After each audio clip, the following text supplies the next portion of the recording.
রাস্তার পাশে বিদ্যুতের খোলা কাট আউট, যে কোনো সময় বড় দুর্ঘটনার আশঙ্কা।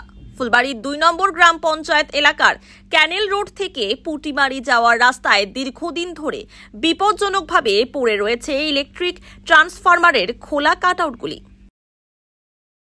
নিউ লাইফ ফার্টিলিটি সেন্টার আধুনিক চিকিৎসা ও বিশেষজ্ঞদের সহায়তায় আপনার স্বপ্ন পূরণ করতে প্রস্তুত।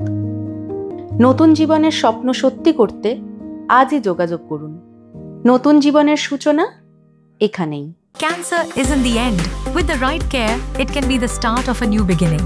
Hope and Heal Cancer Hospital, where hope is real and healing truly begins.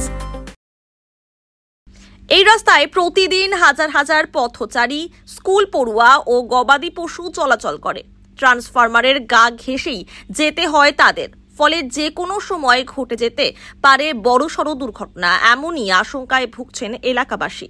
স্থানীয়রা জানিয়েছেন, বহুদিন আগে ওই ট্রান্সফরমারের কাট আউটের ঢাকনাগুলি চুরি হয়ে যায়। তারপর থেকেই সেগুলি খোলামেলা অবস্থায় পড়ে রয়েছে। বিদ্যুৎ কর্মীদের জানানো হলেও কোনো কাজ হয়নি বলে অভিযোগ। এলাকাবাসীর দাবি, অবিলম্বে ট্রান্সফরমারের কাট আউটগুলিকে নেট বা সুরক্ষিত কাঠামো দিয়ে ঘিরে দেওয়া হোক, যাতে সাধারণ মানুষ বিপদমুক্তভাবে চলাচল করতে পারেন।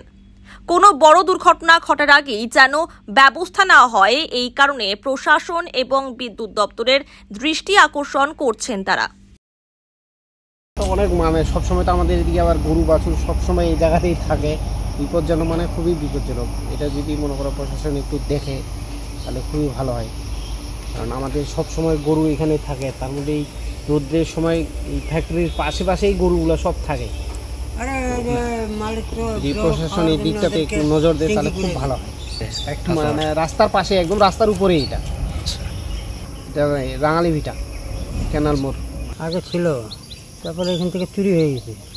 এটাই চুরি হয়েছে, তো চুরি হয়ে যাওয়ার পরে তো দুদিন বন্ধ ছিল, তারপরে ফোন করাতে ওরা আসলো, এসা এরকম করে দিয়ে নেট দিয়ে দিলে তো খুবই ভালো হয়, কারণ গরু বাছুর বাচ্চা কাচ্চা স্কুলের ছাত্ররা সব সময় যায় আসে। স্কুলের ছাত্রগুলা 6টা বাজতে যাতায়াত শুরু হয়ে যায়।